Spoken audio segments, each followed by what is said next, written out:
রাত যেহেতু অনেক হয়েছে, গভীর রজনী পর্যন্ত অনেক দেরি করার কোন যৌক্তিকতা নাই। মাহফিল আধা ঘন্টা আগে শেষ করে যদি ফজরের জামাত পাওয়া যায় ঠিক মতো, এতেই বরকত বেশি। বেশি লম্বা টাইম তো মাহফিল হলো, কিন্তু ফজরের নামাজের জামাত ছুটে গেল, তার কি লাভ? এই জন্য সবাই চেষ্টা করা উচিত, বা আমরা চেষ্টা করবো ইনশাআল্লাহ, যে ফজরের নামাজ যেন জামাতের সাথে পড়তে হবে। বলেন ইনশাআল্লাহ। কোরআনুল কারীমের মধ্যে আল্লাহ তাআলা ইরশাদ করেছেন, ইন্না কুরআনাল ফাজরি কানা মাশহুদা। সূরা বনী ইসরাঈলে আল্লাহ বলেন যে নিশ্চয়ই ফজরের নামাজ হলো সকলের উপস্থিতির সময়, অ্যাসেম্বলির সময়। কোন প্রতিষ্ঠানের অ্যাসেম্বলি যখন হয়, তখন ছাত্র, শিক্ষক, কর্মচারী সকলেই একসাথে উপস্থিত থাকতে হবে, একত্রিত হওয়ার সময়। আল্লাহ তাআলা বলেন ফজরের নামাজ হলো সকলের উপস্থিতির সময়। অর্থ হলো সমস্ত ইমানদার মুসলমান তারাও ফজরের নামাজের জামাতে উপস্থিত হয়। আল্লাহ তাআলার কোটি কোটি ফেরেশতা তারাও ফজরের নামাজের জামাতে উপস্থিত হয়। রাসূলুল্লাহ সাল্লাল্লাহু আলাইহি ওয়াসাল্লাম বলেন, সারা রাত যে ফেরেশতারা আল্লাহর জমিনে বিভিন্ন দায়িত্ব আদায় করে, ওনারা ফজরের নামাজের সময় আসমানে ফিরে যায়। আর সারা দিন যারা দায়িত্ব পালন করবে, এরকম কোটি কোটি ফেরেশতা ফজরের সময় আসমান থেকে আরেক গ্রুপ নাইমা আসে।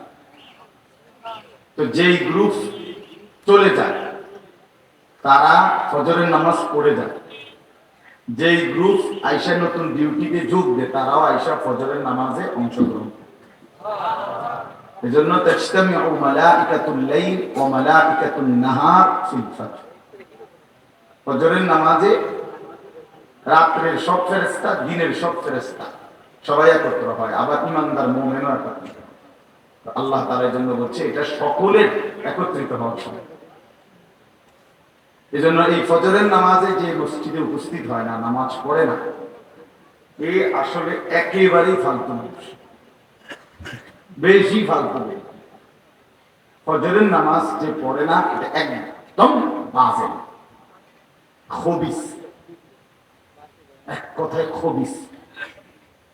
সত্যি নবী সাল্লাল্লাহু আলাইহি ওয়াসাল্লাম বলছেন, ফজরের নামাজ যে পড়ে না, ফজরের নামাজ না পড়ে যার ভোর হয়, ঘুম থেকে জাগে, ওয়া ইল্লা আসবাহা খবিসান, তার সকাল হয় খবিস হিসেবে। খবিস এটা একটা খবিস। আর খবিসের ঠিকানা হলো বাথরুম, টয়লেট। খবিস পেশাব পায়খানা থাকে।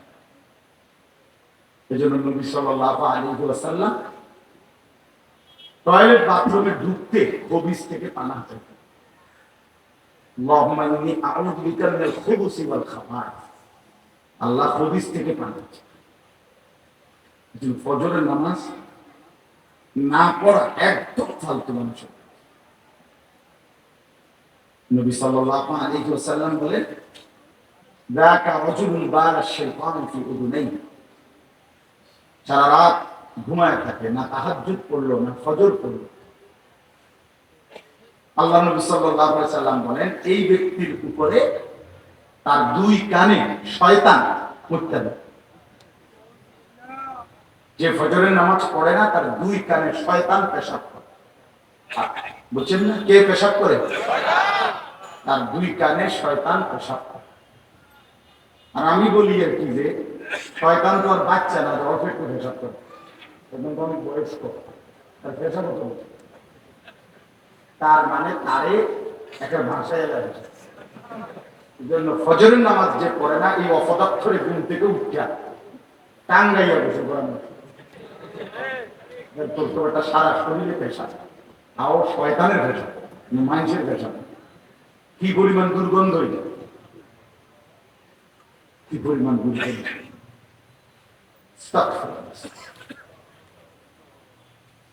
হ্যাঁ, কারো যদি লজ্জা থাকে, হায়া থাকে, তাহলে উচিত ফজরের নামাজ পড়া। রাসূলুল্লাহ সাল্লাল্লাহু আলাইহি ওয়াসাল্লাম বলেন, ফজরের নামাজ মুমিনের নামাজ।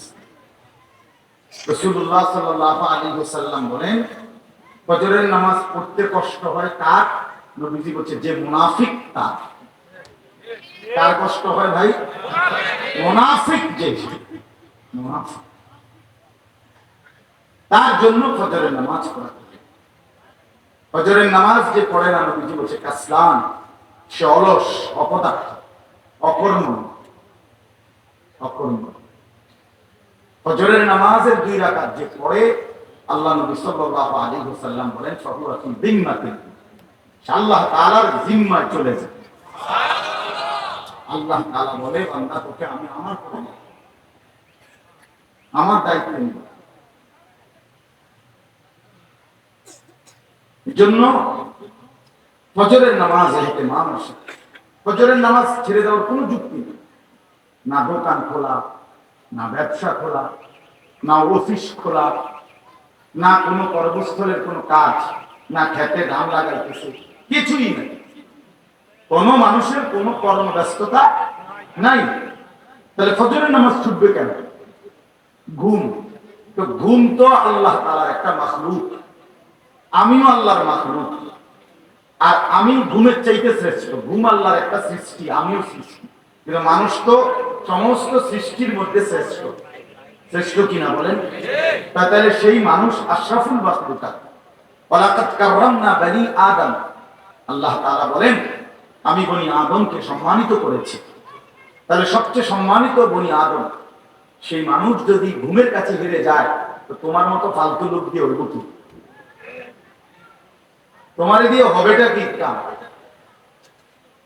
তুমি ফজরের নামাজের ঘুমের কারণে শুধু উঠতে পারলাম, আর কোনো কারণ না, আর কোনো কারণ না।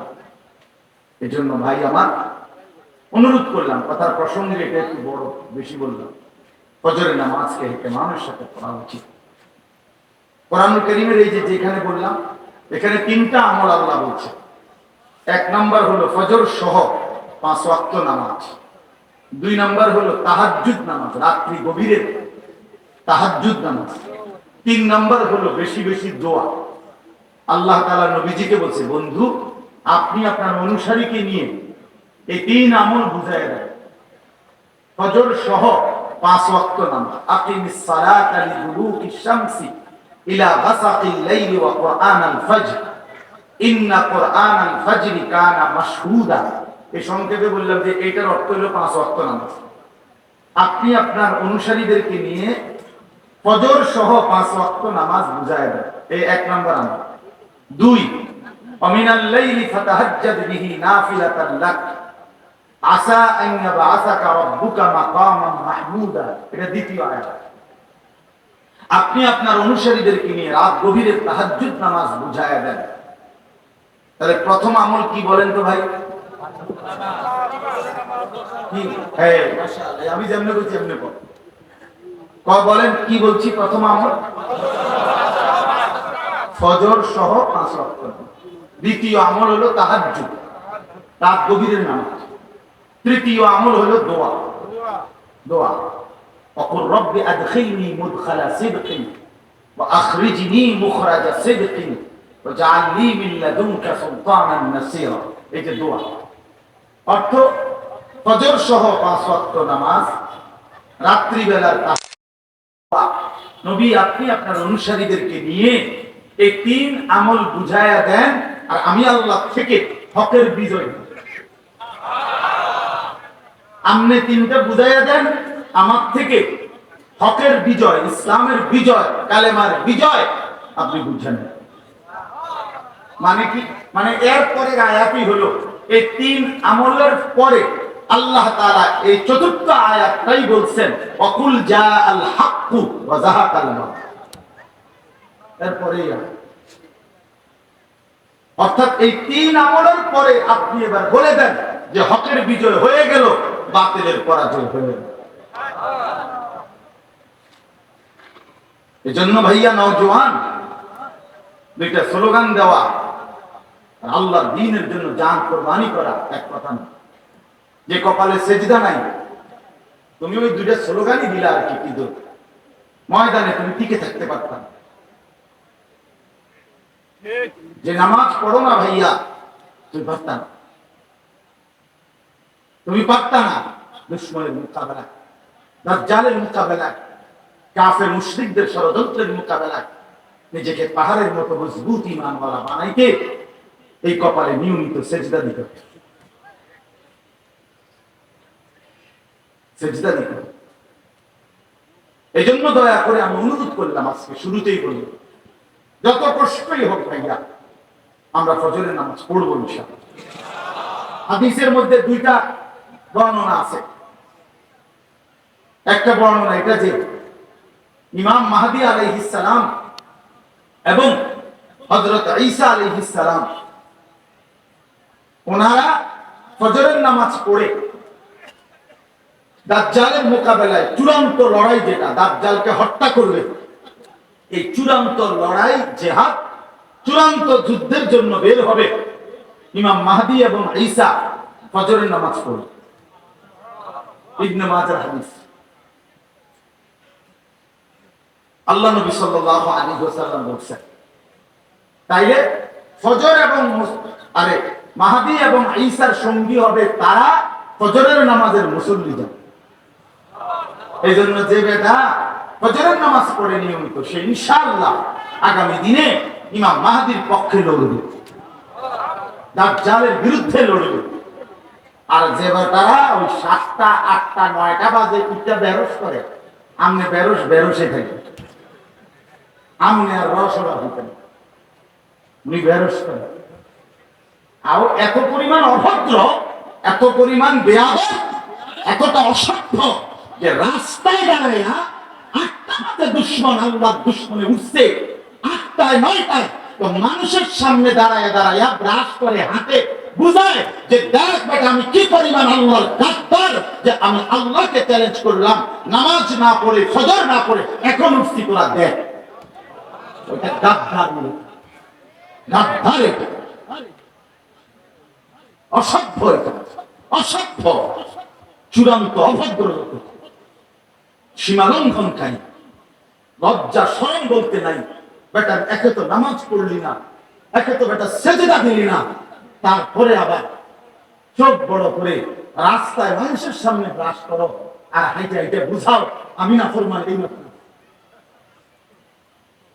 হ্যাঁ, কি বুঝাও, কি বুঝো?